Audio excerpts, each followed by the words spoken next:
Encuéntranos en los principales supermercados y tiendas del país.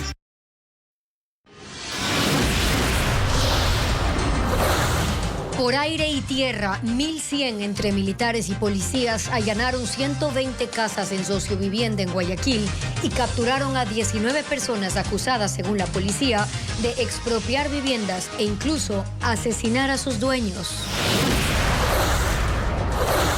La Asamblea realiza el segundo debate de reformas al Código Penal que fomentarán la impunidad, según la Fiscalía y los análisis de expertos y juristas.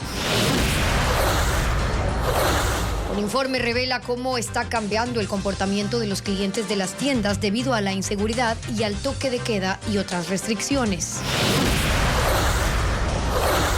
Una misión de científicos y marinos realiza la expedición 27 a la Antártida y Televistazo los acompaña.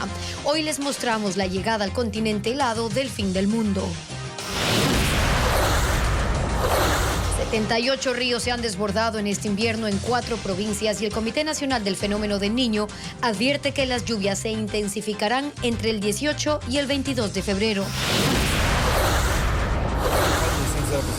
El Servicio de Control de Inmigración y Aduanas de Estados Unidos planea liberar a 16,000 migrantes. Buenas tardes, amigos. Comenzamos Televistazo con una intervención en el noroeste de Guayaquil. Estemi. ¿Qué tal, Gaby y amigos? Muy buenas tardes. El operativo fue en Sociovivienda, uno de los puntos más conflictivos de la urbe.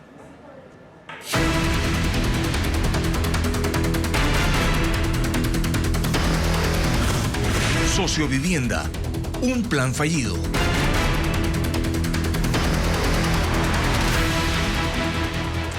La detención de 20 personas es el resultado de 120 allanamientos que comenzaron esta mañana.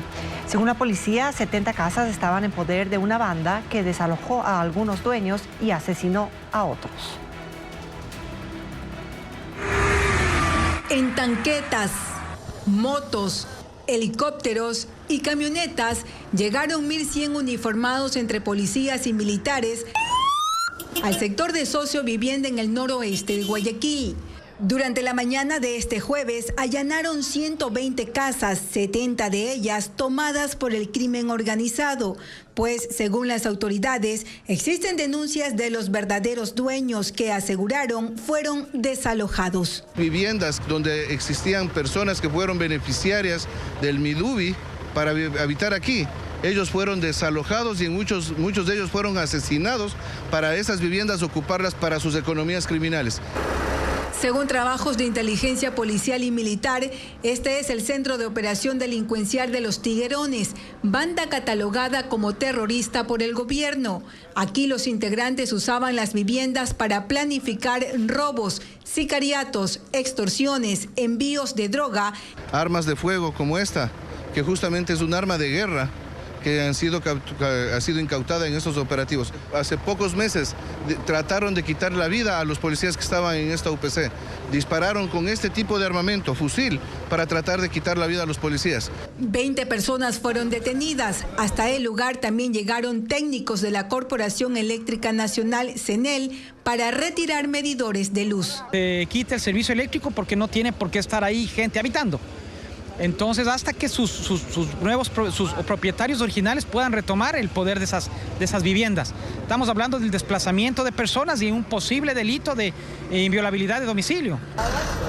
Los operativos continúan en este sector y en las vías de acceso donde la fuerza pública instaló un punto de control para identificar a quienes entran o salen de la zona. 45,000 personas viven en Sociovivienda, un plan habitacional del noroeste de Guayaquil que se creó en 2012 con casas de interés social, pero se convirtió en uno de los sectores más violentos de la ciudad, como lo explica ahora Luis Alfredo Zúñiga.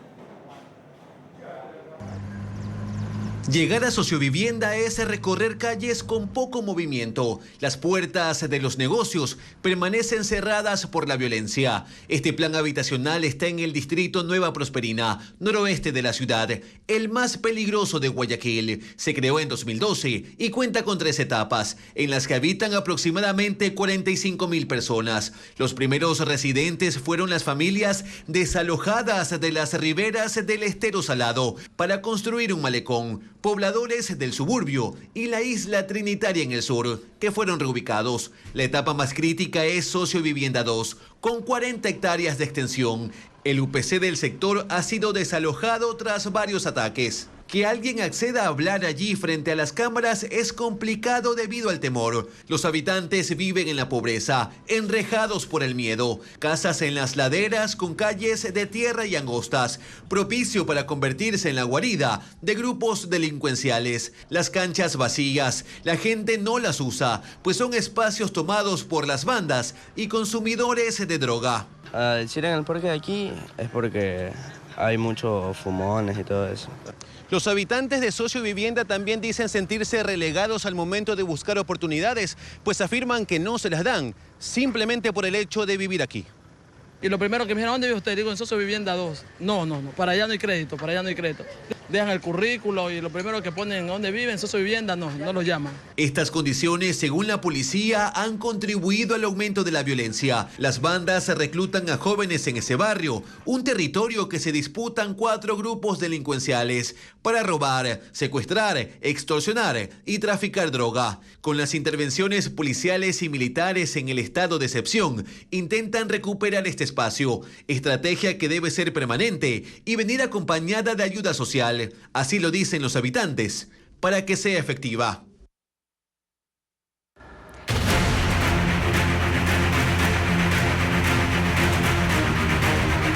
Impunidad, otro ensayo legislativo.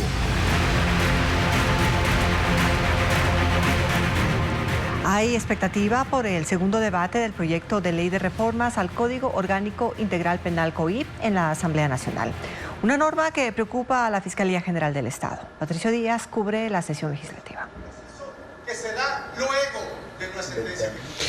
Sí, estamos en el pleno de la Asamblea, donde debemos comentarles, hay amplio movimiento de legisladores, hay conversaciones, porque en realidad estas reformas han generado algunas críticas y cuestionamientos de las bancadas. Si bien es cierto, se reforman 81 artículos, 24 delitos incrementan sus penas. Hay 2 puntos que han sido cuestionados. Por ejemplo, el tema de la revisión de sentencias, que se incluye también entre estas reformas y que ponen una causal adicional para la revisión de esas sentencias, que son pronunciamientos de la Corte Interamericana de Derechos Humanos y de comités de derechos humanos de las Naciones Unidas. Eso ha sido cuestionado. También se cuestiona el levantamiento de la reserva de las investigaciones de la Fiscalía para cuando existan pedidos de la propia Asamblea, de la Contraloría, del Consejo de la Judicatura, entre otras instituciones. Hace pocos minutos el ponente Fernando Cedeño dijo que esos temas se votarían aparte, es decir, tendríamos hoy mismo 2 votaciones, una de los temas que según algunos legisladores estarían beneficiando a la justicia y otra respecto de los temas que son cuestionados. Pero escuchemos lo que han dicho tanto el correísmo como otros legisladores aquí en el Palacio Legislativo. Que ningún ciudadano de este país, ni ningún legislador, ni los medios de comunicación podrían ofender a la Corte Interamericana de Derechos Humanos o a la ONU diciendo que a través de sus sentencias o sus resoluciones van a beneficiar a determinado ciudadano o al expresidente Rafael Correa. Eso es hacer una comparación burda entre jueces de alto estándar y jueces de nuestro país que responden a presiones políticas. Abren la posibilidad para la revisión de las sentencias bajo el paraguas de los derechos humanos, con lo cual sería muy sencillo burlar al sistema de justicia. Está claro que no quieren mejorar la justicia, quieren capturarla. Mejor dicho, a este paso le van a entregar de forma, ahí sí transparente, las llaves de las instituciones al crimen para que gobierne el país por completo. Un elemento que es definitivamente contrario Construye precisamente ha cuestionado toda la reforma. Dice que hay otros artículos en los que también se generan cuestionamientos y que podrían vulnerar el sistema de justicia. Por ello están analizando incluso el pedir el archivo de toda la reforma. Eso lo ha dicho el Movimiento Construye, pero se verá en los próximos minutos. Se ha cuestionado adicionalmente que en la Comisión de Justicia, donde se aprobaron estas reformas, hubo los votos de todas las bancadas de Centro Construye, del Partido Social Cristiano, de ADN, de la Revolución Ciudadana y de Independientes. Veremos entonces qué pasa durante la jornada aquí en la Asamblea Nacional. Gracias, Patricio. Juristas cuestionan las propuestas de reforma al COIP que pretenden levantar la reserva de las investigaciones previas e incluir informes de organismos de derechos humanos como una causal para revisar una sentencia.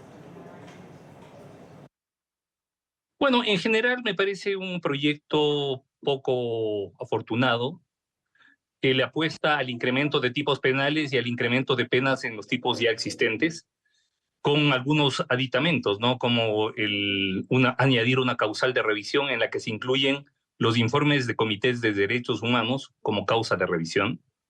Eso por una parte.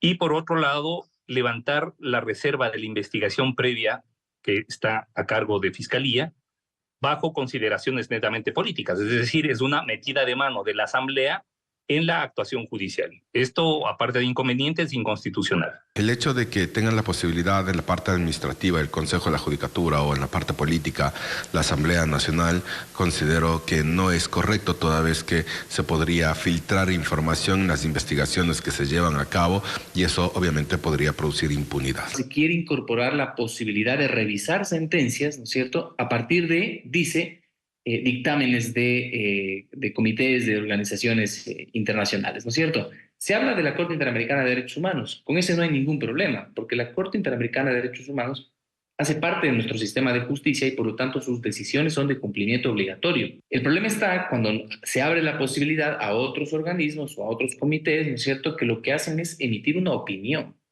y no una decisión de carácter jurisdiccional. Entonces ahí yo lo que estoy viendo es que probablemente lo que quieren es, si es que no la tienen ya, conseguirse una opinión favorable de cualquier organismo que digamos, opine a favor de las sentencias que hay en contra de Correa y con eso tratar de revocar su sentencia y habilitarle para que él pueda volver al Ecuador. Que es atentar contra la seguridad jurídica, contra las instituciones del Estado que han administrado justicia y que durante años han venido no solamente investigando, sino sometiéndoles a la ley a los que están al margen de la norma.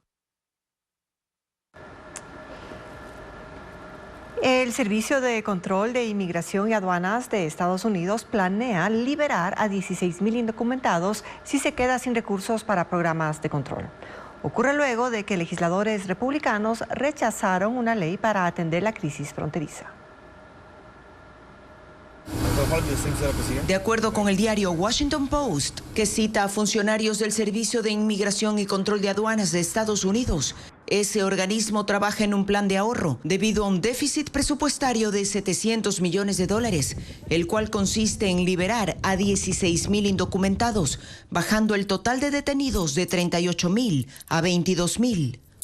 Esto ocurre luego de que un proyecto de ley para la seguridad fronteriza fracasara por el voto contrario de legisladores republicanos en medio de un conflicto político con los demócratas que buscan enviar más dinero a Ucrania.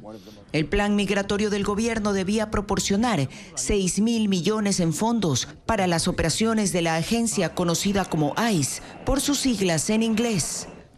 El proyecto tardó 6 meses en negociarse, incluía más restricciones para otorgar refugio a los migrantes y daba facultades al Ejecutivo para bloquear las peticiones de asilo en la frontera cuando se llegue a un límite de 4,000 detenciones diarias por 7 días consecutivos. Ahora el Departamento de Seguridad Nacional, que provee de fondos a la agencia, pretende tomar dinero de la Guardia Costera y de la Administración de Seguridad del Transporte para cubrir el déficit. ICE, sin embargo, no ha dado una fecha para la liberación de los migrantes ni ha presentado un plan específico para este procedimiento. La ciudad de Nueva York, sus escuelas y hospitales públicos anunciaron una demanda contra las empresas que gestionan Facebook Instagram, TikTok, Snapchat y YouTube por alimentar una crisis de salud mental entre los jóvenes.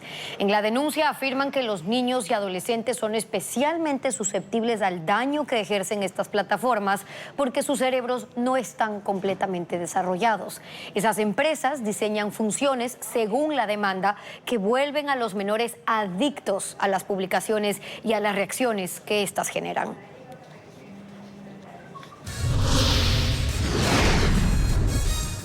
Anote esta fecha, del 18 al 22 de febrero, porque habrá lluvias intensas.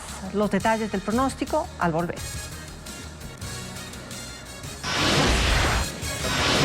Y también, ¿cómo ha cambiado el consumo en las tiendas de barrio por la inseguridad?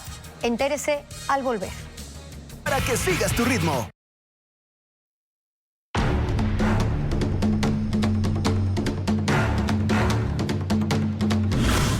Lluvias sin tregua en la costa. El Comité Nacional del Fenómeno del Niño advierte que las lluvias se intensificarán del 18 al 22 de este mes, principalmente en la costa, como informa William Young.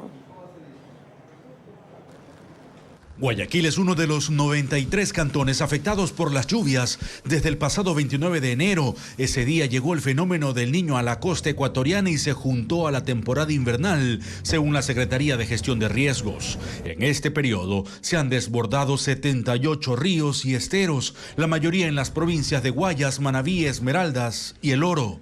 De acuerdo al Comité Nacional ERFEN, hay alerta porque las condiciones meteorológicas se intensificarán. Entre el 18 y 22 de este mes, las lluvias serán más fuertes, especialmente en la zona interior de la región costa, por lo que advierte sobre inundaciones y desbordamiento de ríos en poblaciones ubicadas en zonas bajas. En el informe de la Secretaría de Riesgos se destaca también que por el momento hay 209 personas damnificadas, 36 viviendas destruidas y 15 puentes afectados a escala nacional. 20 familias damnificadas por las inundaciones reciben atención médica en un albergue en el Cantón Milagro, en Guayas, tras las inundaciones. Otras poblaciones como Durán y El Guabo también sufren los embates de las lluvias. En Tenguel, luego de 3 días de las fuertes lluvias, 3 escuelas y un centro de salud resultaron afectados por las inundaciones. Los ríos Tenguel y Gala se desbordaron dejando lodo y desperdicios en barrios como el 12 de julio.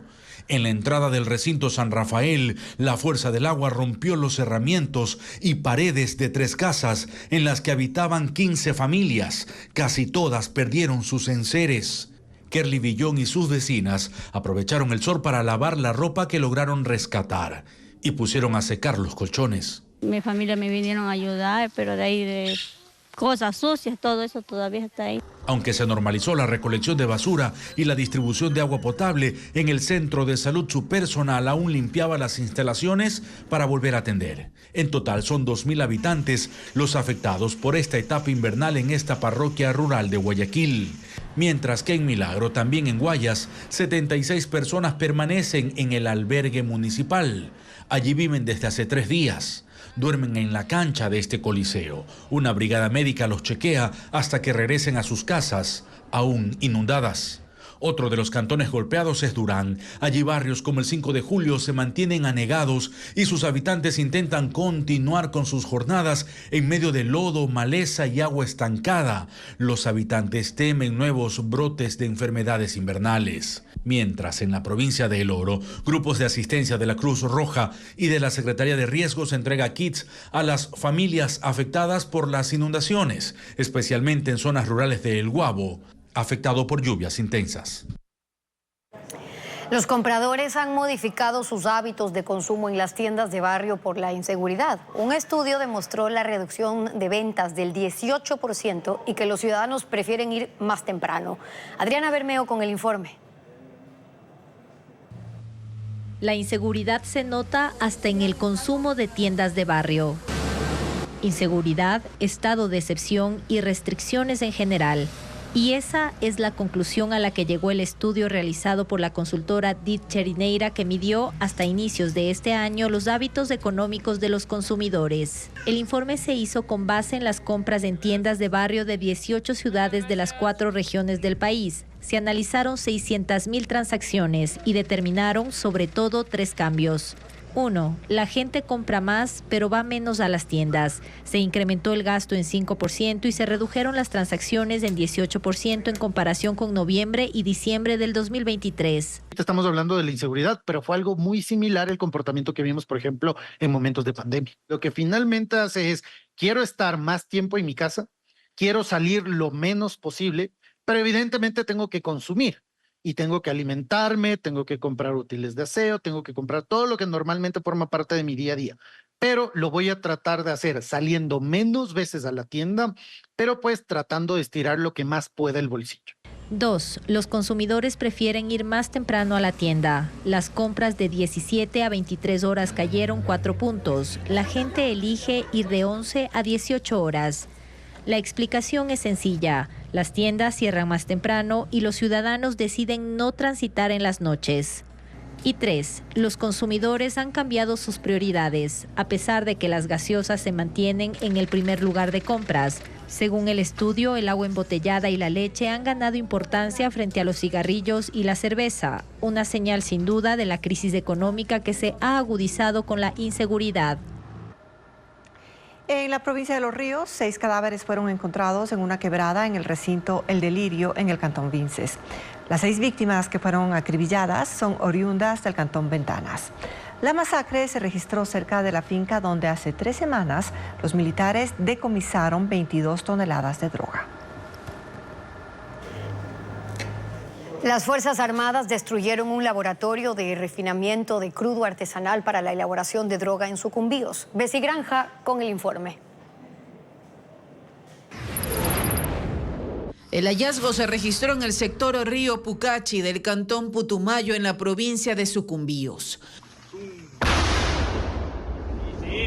Durante una operación en medio de la selva, las Fuerzas Armadas localizaron y destruyeron un laboratorio ilegal de refinamiento de crudo artesanal que era utilizado para la elaboración y procesamiento de droga.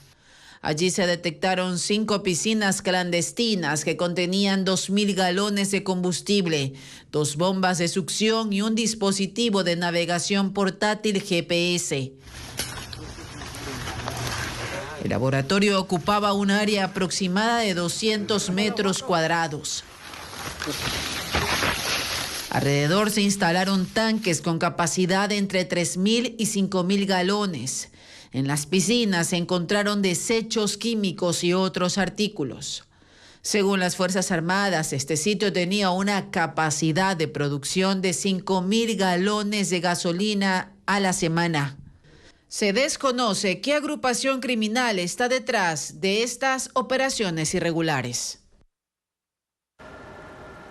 Ecuador y Colombia llegan a consensos en torno a la repatriación de presos. Hace pocas horas hubo una reunión entre delegaciones de ambos países y decidieron aplicar de forma ágil los acuerdos vigentes relacionados con la repatriación individual de sentenciados.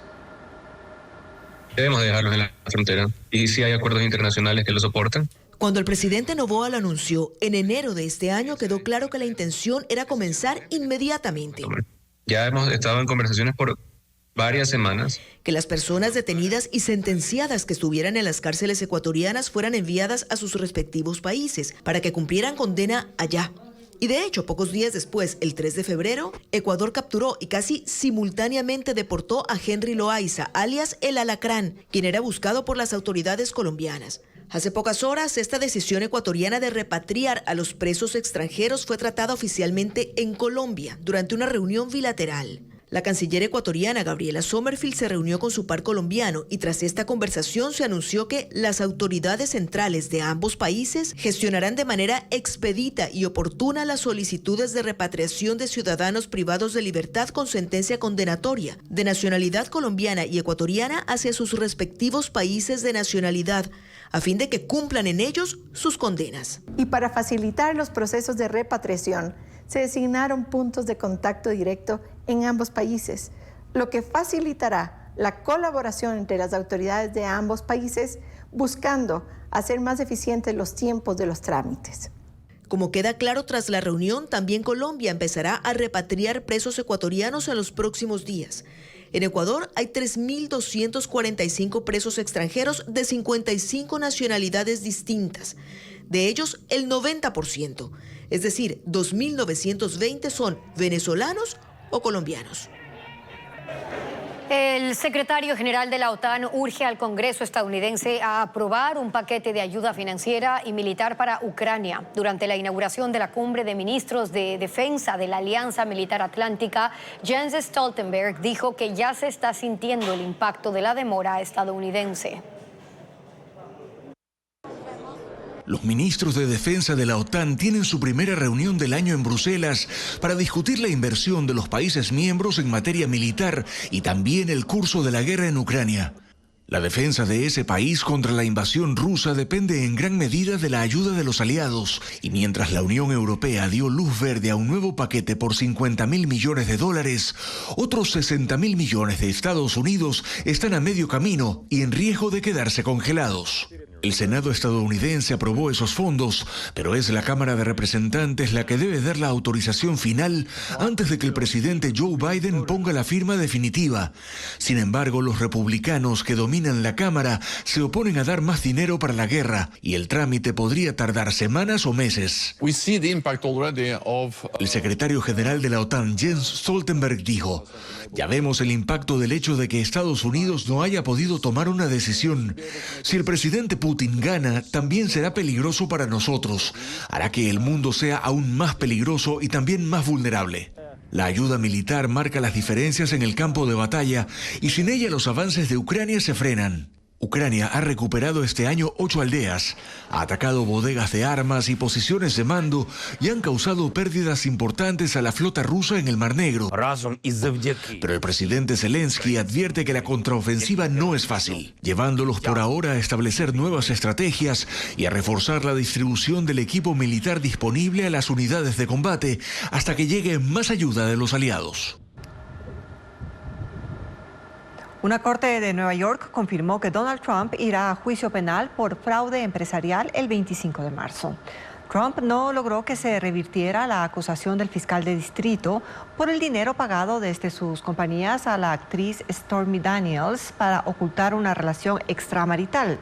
Es un revés para Trump, que intentaba postergar el juicio para después de las elecciones. Mientras tanto, en Atlanta, Georgia, se desarrolla otra audiencia crucial para Trump, acusado por la presión que ejerció sobre autoridades de ese estado para que cambien el resultado de la votación de 2020 que perdió contra Joe Biden.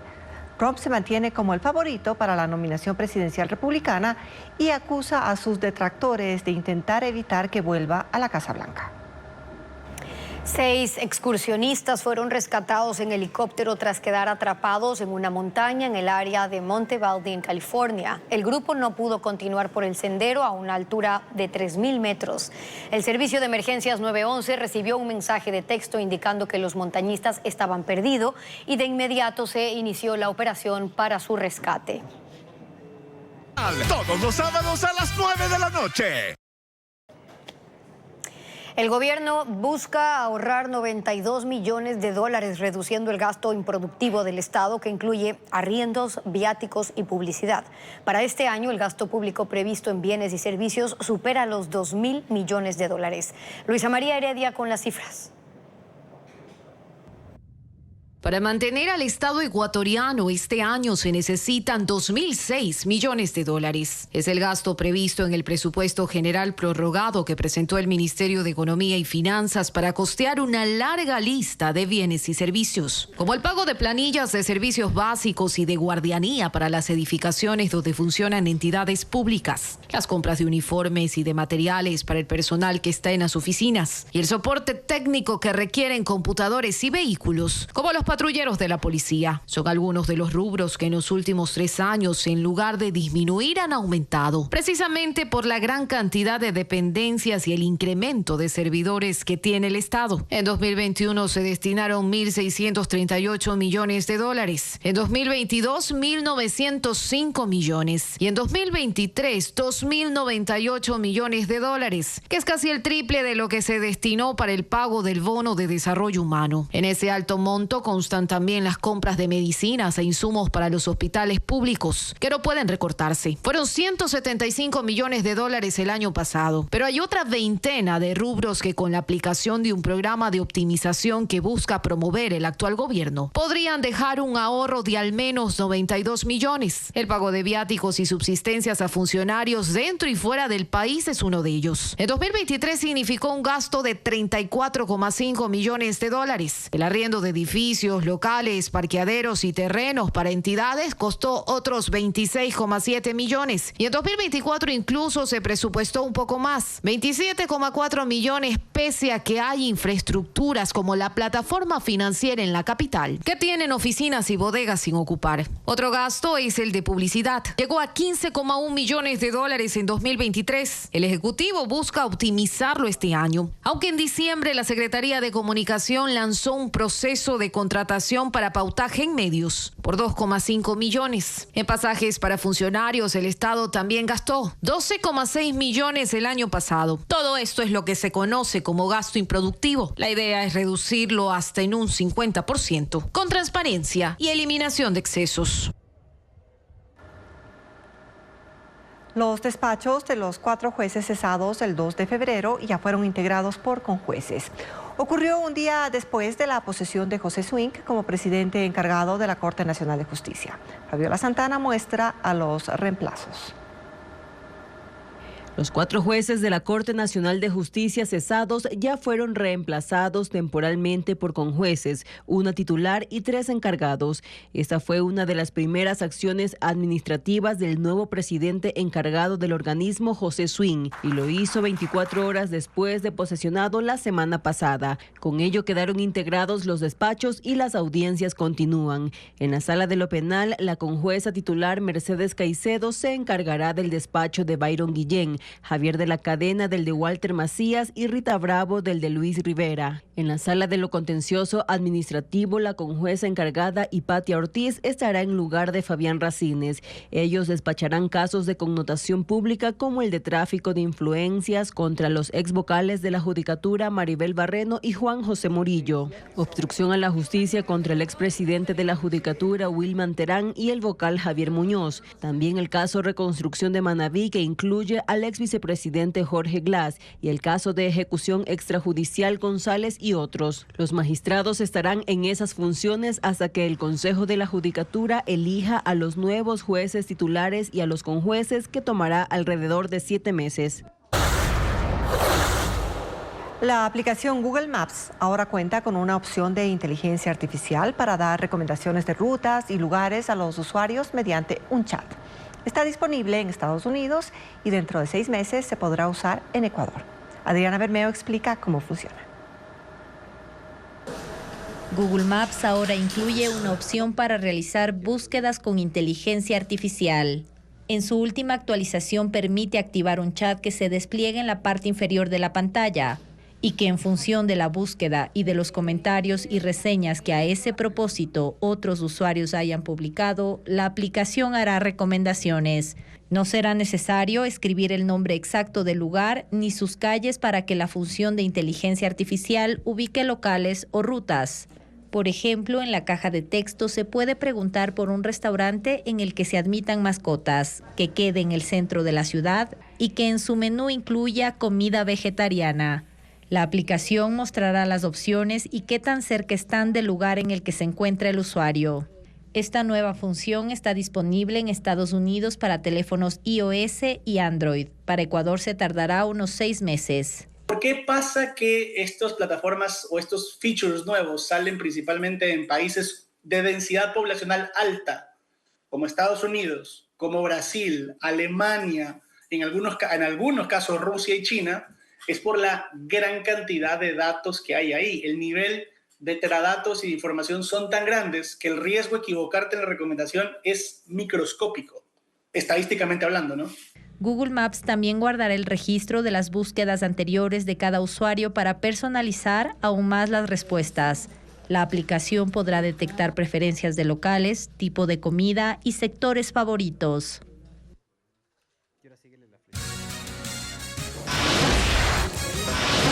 Al volver, Televistazo llegó al continente más austral de la Tierra, la Antártida, en una expedición científica de la Armada.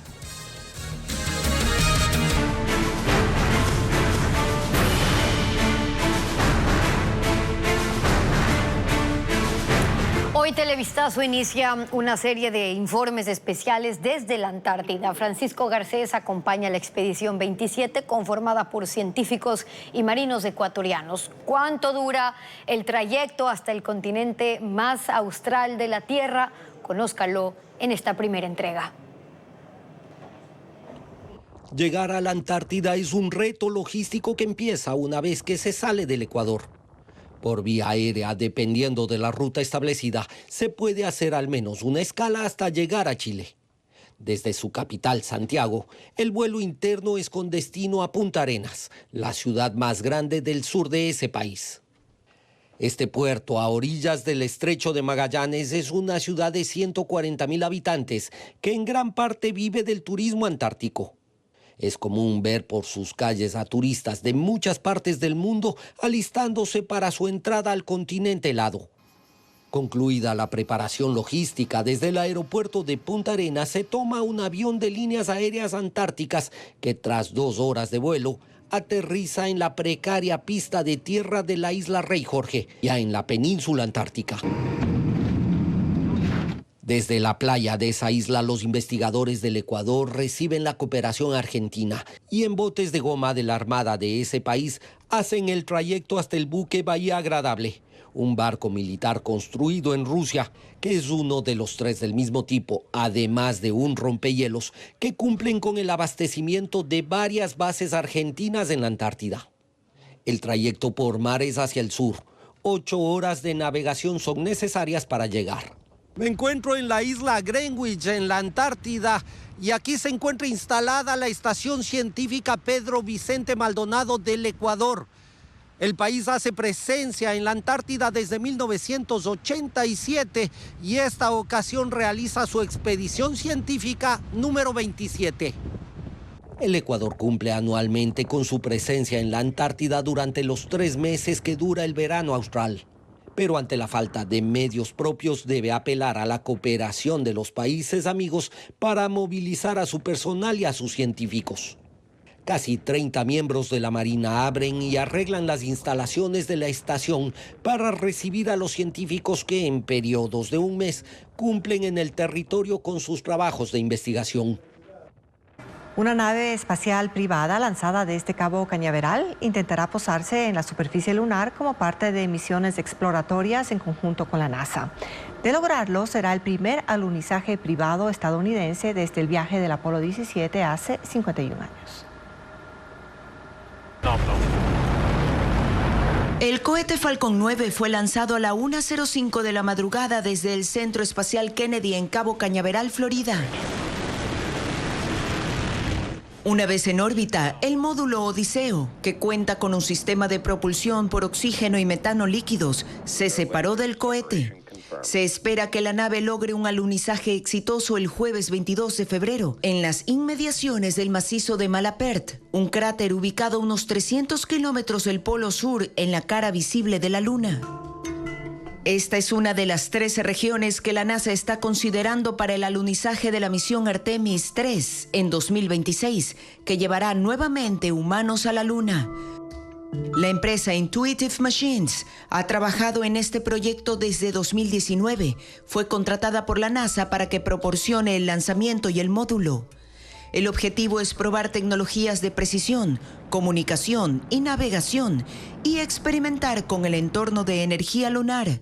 Solo 5 países, Estados Unidos, Rusia, China, India y Japón, han logrado alunizar a lo largo de la historia, pero ninguna empresa privada lo ha hecho todavía. De lograrlo, este sería el primer alunizaje estadounidense privado en más de 50 años.